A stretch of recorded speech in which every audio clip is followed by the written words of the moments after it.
crushing it. She's up in the polls. She's raising tons of money. She collected the white man infinity stone. It all poses a big problem for Donald Trump, who's been trying everything he can think of to stop her ascent. He's been insulting her race even more, insulting her gender, even more race stuff, blah, blah, blah. But somehow it's not working. So his allies have some radical proposals for him. The winning formula for President Trump is very plain to see. It's fewer insults, more insights, and that policy contrast. Donald Trump just needs to focus on the issues. Hit her with her policies first. Don't call her stupid and all kinds of names. Stay on message. Stop questioning the size of her crowds and start questioning her position. Quit whining about her. It's not going to win talking about what race Kamala Harris is. It's not going to win talking about whether she's dumb. You know your campaign's going really badly when you need advice from the woman who lost by 40 points and the guy who was House Speaker for less than a week. And maybe, just maybe, they got through to him because yesterday he announced that he would give a major policy speech on the economy, which is a big change for him, although you could tell he wasn't very excited about it. Now, this is a little bit different day because this isn't around.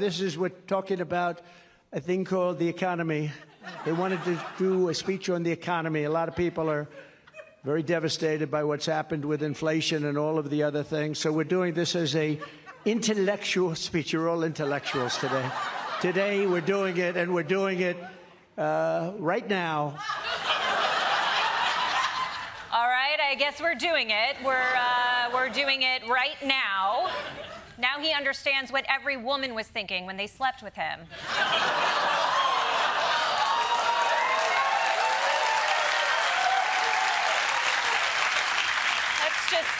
Let's just get it over with right now, just right now. I mean, Trump's crowd had to also have been disappointed because they were there for a Trump rally, not an intellectual speech. That's like logging onto Pornhub and only getting TED Talks. I mean, I'm still going to jerk off to it. It's just going to take longer.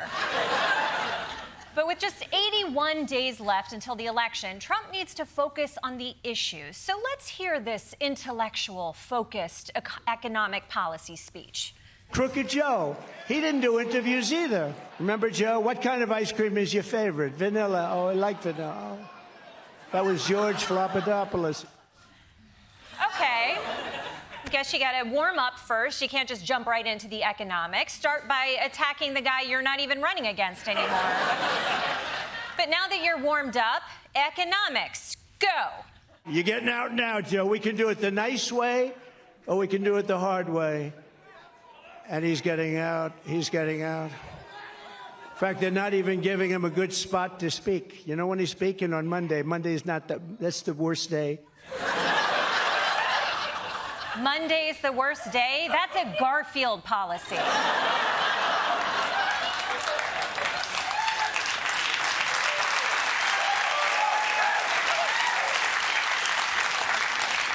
Come on, Joe Biden is not in the race anymore. Let's focus on your current opponent. Barack Hussein Obama. Oh, my God. Oh, my God. Girl, you gotta move on. He does not think about you, okay?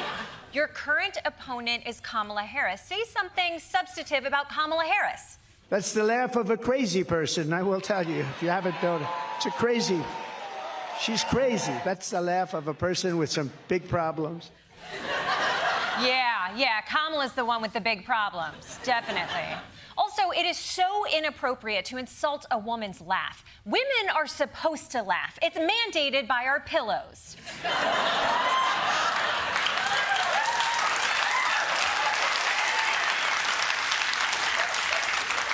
You know what? You win. Just talk about whatever the you want to talk about.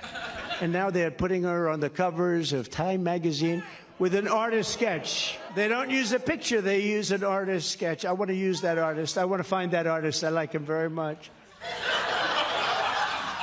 Donald, do you really need a new sketch artist? I feel like you have plenty of sketches.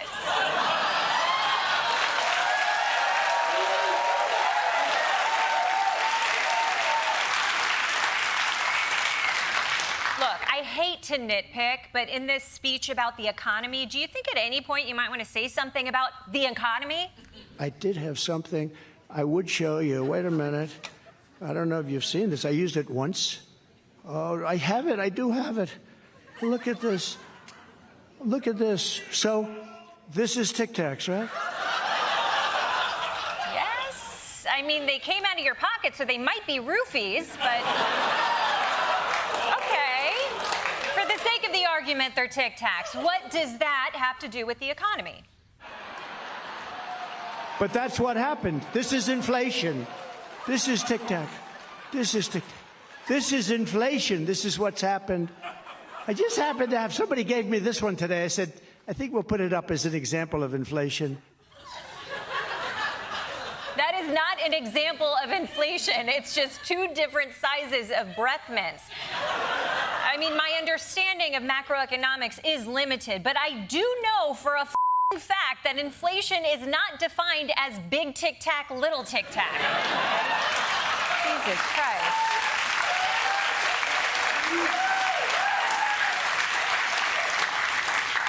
And by the way, Donald, if someone hands you a breath mint, they're not suggesting you talk about inflation. They're suggesting you take a breath mint. For more on Trump's economic agenda, we go live to Troy Iwata.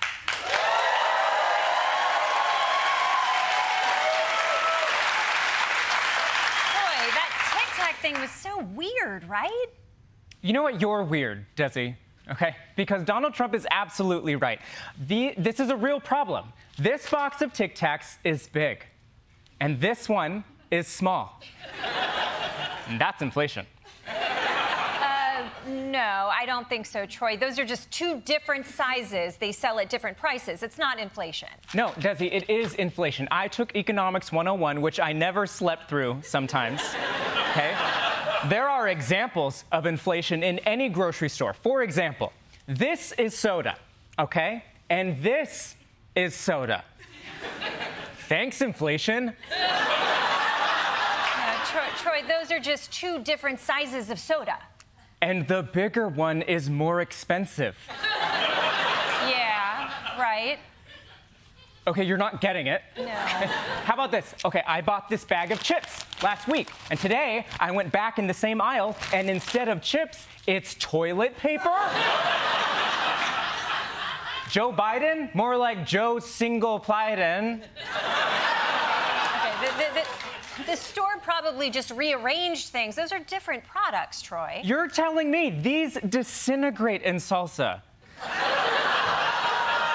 Look, these examples are not proving Trump's point. Okay, Desi, I'm going to tell you something my economics professor told me.